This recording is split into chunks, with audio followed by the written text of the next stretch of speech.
अस्सलाम वालेकुम बुजुर्गों, दोस्तों और साथी नाजरीन, इस हफ्ते के फ़िक्र नज़र प्रोग्राम में आपका इस्तकबाल है। इलेक्शन का मौसम आ गया है, पंजाब में हो या उत्तर प्रदेश में हो।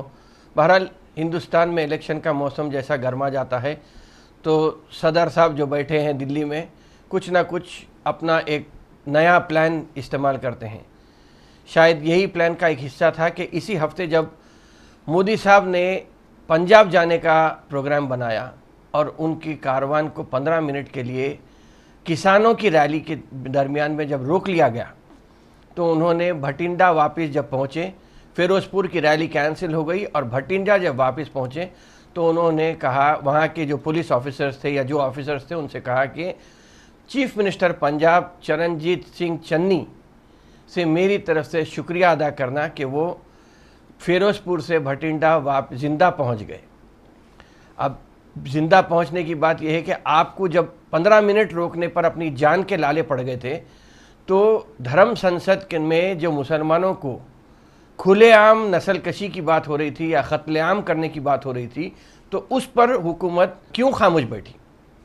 दिल्ली पहुंचते हैं वज़ीर आज़म और सदर जमहूरिया से भी मुलाकात करते हैं। अमित शाह वज़ीर दाखिला भी ये कहते हैं कि इसका सख्त नोट लिया गया है।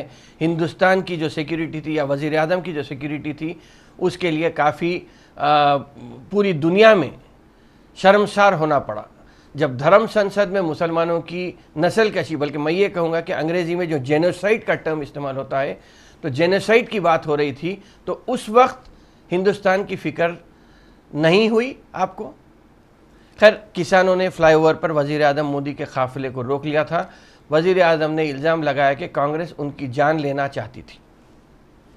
किसान थे, कांग्रेस वर्कर्स नहीं थे, सबसे पहली बात। दूसरी बात यह है कि और ये वही किसान बिरादरी के लोग थे जिसके 400 लोगों की जान सिर्फ आपके 3 मुतनाज़ा बिल की वजह से या बल्कि आपकी हट दर्मी की वजह से अपनी ज़िंदगी गंवा बैठे थे। 15-20 मिनट के लिए मोदी साहब की गाड़ी रुक गई थी तो जान की अहमियत मालूम हुई।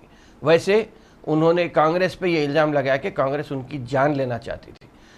अगर हकीकत में बात करेंगे तो कांग्रेस में वैसे भी ना जान है ना ताकत है जिसके बल पर कांग्रेस 56 इंच वाले प्रधानमंत्री को रोक सके या उनकी जान ले सके। खैर, मेरी याददाश्त उतनी कमज़ोर नहीं है और मैं समझता हूँ कि नाजरीन की भी उतनी याददाश्त कमज़ोर नहीं है कि एक 15 दिन पहले का ही वाक़या है कि जब वज़ीर आज़म नरेंद्र मोदी उत्तर प्रदेश के दौरे पे गए थे, तो उस वक्त जब जलसेगाह में लोगों की तादाद कम थी, तो उसी दिन चीफ मिनिस्टर उत्तर प्रदेश ने नाइट कर्फ्यू का ऐलान कर दिया था। शायद पंजाब में भी फ़िरोज़पुर की रैली में ऐसा ही कुछ नज़र आ रहा है या दिख रहा है कि लोगों की कम तादाद होने की वजह से शायद वहाँ पर ये सिक्योरिटी का ड्रामा करना पड़ा, वरना तो उत्तर प्रदेश में नाइट कर्फ्यू का बहाना लगाया गया था जिसकी वजह से वज़ीर आज़म नरेंद्र मोदी वापस दिल्ली आ गए थे। उसी दौरान अगर ये देखिए कि अगर योगी की हुकूमत उत्तर प्रदेश में नहीं होती और अगर समाजवादी की हुकूमत वहाँ पे रहती, तो शायद मोदी साहब की जान को वहाँ पर भी ख़तरा नज़र आता था। अजीब बात है। एक और बात यह है कि जब जान के ख़तरे की बात है तो अजीब इत्तेफाक है कि इंदिरा गांधी हो या राजीव गांधी हो, दोनों प्राइम मिनिस्टर थे और दोनों का ताल्लुक़ कांग्रेस पार्टी से था जिनको असैसिनेट किया गया है या जिनको पॉलिटिकल ओहदे पर रहने के बावजूद भी उन्हें मार दिया गया है। खैर, वैसे ये बात तो अपनी जगह है कि पंजाब फ़िरोज़पुर की रैली थी, वज़ीर आज़म की सिक्योरिटी में लैप्स हुआ, वज़ीर आज़म की जान को ख़तरा था, ये सब बातें तो अपनी जगह है। लेकिन 15 लाख, एक और जो अहम मसला है कि वो ये है कि 15 लाख रुपए मिलने वाले हैं या नहीं मिलने वाले हैं, या ये है कि काओ बेल्ट के या हिंदी बेल्ट जो कि ख़ास तौर पे नॉर्थ इंडिया का हिस्सा है, वहाँ पे सिर्फ लोगों को बेवकूफ़ बनाया जा रहा है, सिर्फ यही कह के कि हिंदू मुस्लिम इशू को भड़काना, हिंदू को मुसलमान से लड़ा देना या एससी को बड़ी बिरादरी के लोगों से लड़ा देना।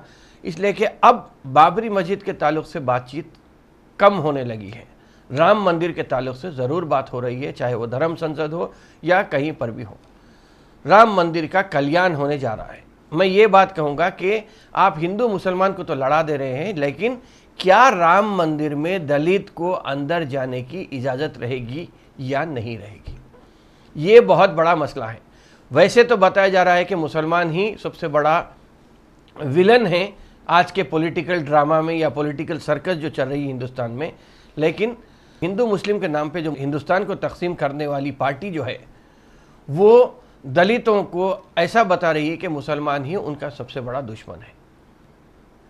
इस ताल्लुक़ से अगर देखेंगे तो मगर ये बनाकर अपनी सियासी दुकान तो चमका ले रहे हैं, लेकिन क्या राम मंदिर में दलित को, या काशी विश्वनाथ का भी एक मसला उठा है, मथुरा की काशी पर भी ज्ञानवापी मस्जिद को हटाकर वहाँ पे फिर से वो मसले को भी छेड़ने की एक बात आ रही है। लेकिन उस मंदिर को ही सही आप दलित फ्रेंडली मंदिर बना दीजिए, नहीं, पाप लगेगा वहाँ पे। शायद इसीलिए दलित को इजाज़त नहीं दी जाती है। हिंदुस्तान को हिंदू मुस्लिम दलित ब्राह्मण ऐसे हिस्सों में जो तकसीम करने वाले, 56 इंच का सीना रखने वाले, घर में घुस के मारने वाले, ऐसे लोग इस बात पे फिक्र नहीं करें कि या हिंदुस्तान को तो तकसीम करने में आप कामयाब हो गए हैं, लेकिन हिंदुस्तान को या हिंदुस्तान की सरहद को बरकरार रखने के लिए क्या आपके पास कोई हिकमत अमली है? नहीं है। फिलवक़्त ऐसा लग रहा है कि जिस तरीके से चाइना के तरफ आंख भी उठाकर नहीं देखना चाह रहे हैं कि फिलवक़्त की मौजूदा हुकूमत, और चाइना है कि हिंदुस्तान के अंदर मुसलसिल अंदर अपनी रसाई को या अपनी वजूद का एहसास दिलाते चले जा रहा है।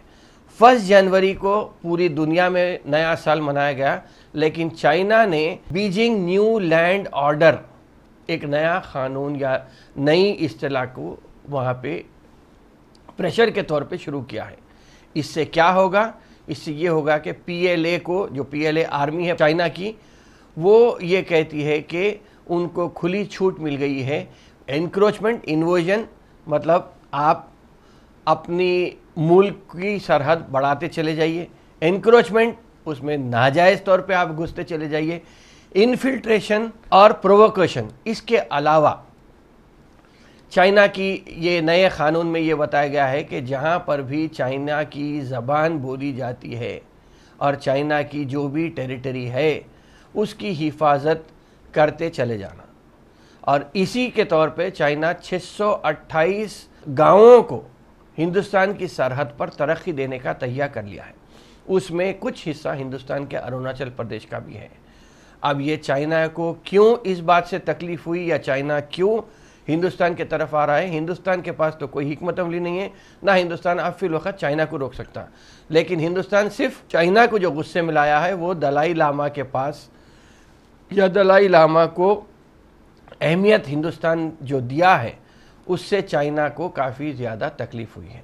ख़ुद चाइना के एम्बेसी के एक ऑफिसर ने हिंदुस्तान के पॉलिटिशियंस को ये भी लिखा है कि अगर आप इस तरह दलाई लामा को, जो कि सेपरेटिस्ट है या चाइना के लिए काबिल कबूल नहीं है, उनको अगर आप अहमियत देते जाएंगे तो हम भी खामोश नहीं बैठेंगे। अब तक हर चीज़ मेड इन चाइना यहाँ मिलती थी, लेकिन अब ऐसा दिख रहा है कि चाइना इन इंडिया, जो मेड इन इंडिया का कॉन्सेप्ट था, मेड इन इंडिया का कॉन्सेप्ट मोदी साहब लाए थे, लेकिन चाइना इन इंडिया को रोकने में मोदी हुकूमत फिल वक्त नाकाम हो गई है। हिंदुस्तान को कौम, धर्म, ज़ात, खाना पीना, रोटी टोपी के नाम पे तकसीम करने में आप पास हो गए, लेकिन फिल वक्त जो हिसाब से चाइना आगे बढ़ता चला जा रहा है वहाँ पे आप नाकाम हो रहे हैं। तो ये सिक्योरिटी का मामला, सिक्योरिटी अपनी जान के लाले पड़े तो आप सिक्योरिटी का मामला बोल रहे हैं, लेकिन सरहद की हिफाजत करने वाले फ़ौजी वो आज भी परेशान हैं, क्योंकि चाइना मुसलसिल आगे बढ़ता चला जा रहा है। ये सब बातें थे, ये सब टैक्टिक्स हैं, कहीं ना कहीं अपनी तरफ तवज्जो के या ख़बरों में छाए रहने की या अखबारात की जीनत बनने की, या जो मोदी मीडिया है उसमें आप अपने आप को बताने की कोशिश कर रहे हैं। लेकिन आप हर एतबार से कोशिश करें, लेकिन फिल वक्त राइट नाउ ऐसा दिख रहा है कि उत्तर प्रदेश और पंजाब 2 रियासतें ऐसे हैं जहां पे आप हर एतबार से कहीं ना कहीं कांग्रेस को, हिंदू मुसलमान को कहीं कुछ लड़ा के फिर वहाँ पे सियासी फ़ायदा हटाने की कोशिश करें, इससे हट के कुछ नहीं है। ये सब तो चलते रहेगा, लेकिन मैं अपनी बात ख़त्म करने से पहले ख़ास तौर पर मुसलमानों के ताल्लुक़ से वो बात है कि मुसलमानों की फिल वक्त जो माशी हालत है उसके ऊपर कुछ बात करते हुए अपनी बात को ख़त्म करूँगा। नेशनल सैंपल सर्वे ऑर्गेनाइजेशन का एक सर्वे होता है, हर वक्त वो सर्वे चलता है। उसी को लेकर अगर हम चलेंगे तो चूँकि सरकारी एदाद शुमार होते हैं, उसमें ये बताया गया है कि मुसलमान 20% मुसलमान, कौमी सतह पे तो नहीं लेकिन तेलंगाना में 20% मुसलमान गरीब से गरीब दर्जे की कैटेगरी में मुसलमान वहाँ पे हैं, जिन्हें एक वक्त के खाने के लिए भी काफ़ी हद तक प्रॉब्लम है। तेलंगाना में जो मुसलमानों की तादाद है तकरीबन 48 लाख या 48 लाख के करीब मुसलमान तेलंगाना में रहते बसते हैं, और उसमें 20% अगर देखेंगे तो तकरीबन 9 लाख 10 लाख, मोटा मोटा हिसाब 10 लाख के करीब लोग आज भी एक वक्त के खाने के लिए परेशान हैं। आंध्र प्रदेश की तकसीम के बाद सबसे ज़्यादा मुतासिर होने वाला तबका एक मुसलमान था, दूसरा एससी था। ये लोग, इन लोगों में काफ़ी हद तक परेशानी बढ़ी है। रोज़गार के जो मौके थे या माशी हालत का अगर सर्वे देखते तो उसमें काफ़ी ज़्यादा परेशानी हुई है। माहाना एवरेज जो डिस्पोजेबल इनकम होती है, जो अपने मामूल के तौर पे ख़र्चने की बात आती है, तो उसमें अगर देखेंगे तो मुसलमान भी सबसे कम पैसा अपने आप पे खर्च नहीं, इसलिए कि जब कमाई नहीं होती तो या जब आमदनी ही कम होती है तो ख़र्चा भी कम हो जाता है। तो ऐसा मुसलमानों के ये हालात हैं। शायद इसीलिए हम सब को मिलकर मुसलमानों की फ़लाह व बहबूद तरक्की के लिए कुछ ना कुछ एक जामे तरीक़ा कार बनाना पड़ेगा, मंसूबा बनाना पड़ेगा, जिससे कि मुसलमान ये संगीन हालात से बाहर निकल सकते हैं। गरीबी के एतबार से अगर देखेंगे तो शहरी इलाक़े में, चूँकि उमूमन आप कहीं पर भी जाएंगे तो मेजर सिटीज़ में या टाउन्स में या शहरों में, छोटे शहरों में, अजला के अगर हेड क्वार्टर्स में देखेंगे तो वहीं पर मुसलमानों की तादाद ज़्यादा होती है। इसीलिए वहाँ के जो शहरी हुदूद में रहने वाले मुसलमान हैं वो बहुत ज़्यादा परेशान हैं। एक आम हिंदू भाई से 3.5% मुसलमान नीचे हैं। 3.5% पैसों के एतबार से अगर देखेंगे तो वो काफ़ी हद तक 3 दर्जे नीचे हैं, गरीबी की सतह पे वहाँ पे रुके हुए हैं। तो शहर के इलाके में ये 10% तक भी लोग गरीब से गरीब की कैटेगरी में आते हैं। गुज़िश्ता 10 साल के दौरान अगर देखेंगे तो मुसलमानों की जो गरीबी थी वो दुगनी हो गई है, और बाज़ इलाक़ों में ये 2 नहीं 6 गुना भी बढ़ गई है। तो गरीबी के एतबार से हम बहुत ज़्यादा मुसलमान काफ़ी हद तक परेशान हो रहे हैं।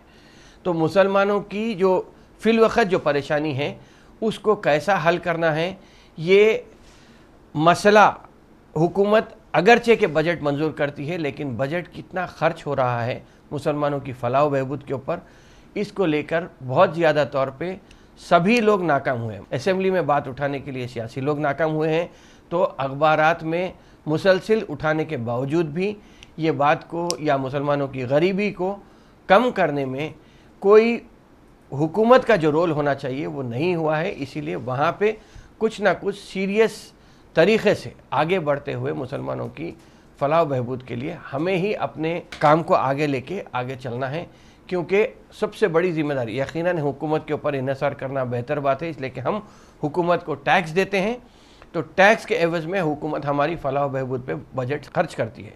लेकिन हमें भी अपने आप में एक मनसूबाबंदी करना चाहिए, छोटे छोटे इलाक़ों में ही सही, लेकिन वहाँ पे देख के किस तरह मुसलमानों की फ़लाह बहबूद के लिए काम करना है। एक हर कोई अगर अपनी ज़िम्मेदारी के तौर पे निकालता है, जैसा पढ़ाई के ताल्लुक़ से ये कहा जाता था या एजुकेशन के ताल्लुक़ से ये कहा जाता था कि ईच वन टीच वन, वैसा एक आदमी को पढ़ाया अगर तो सभी लोगों में खानगी बढ़ सकती है। तो उसी तरह अगर एक आदमी की मदद करने के लिए कुछ बाहमी तौर पे आगे बढ़ते हैं तो ही मैं समझता हूँ कि मुसलमानों की फ़लाह व बहबूद का काम बेहतर अंदाज में हो सकता है। और ख़ास तौर पे अज़ला में अगर जाके करेंगे तो ये वक्त की अहम ज़रूरत है। खैर, ये सब बातें थे। इंशाअल्लाह ताला आइंदा हफ्ते और कुछ नए बातों को लेकर मैं आपके सामने आऊँगा। इस हफ्ते के प्रोग्राम को मैं यहीं ख़त्म करता हूँ। शुक्रिया, खुदा हाफ़िज़।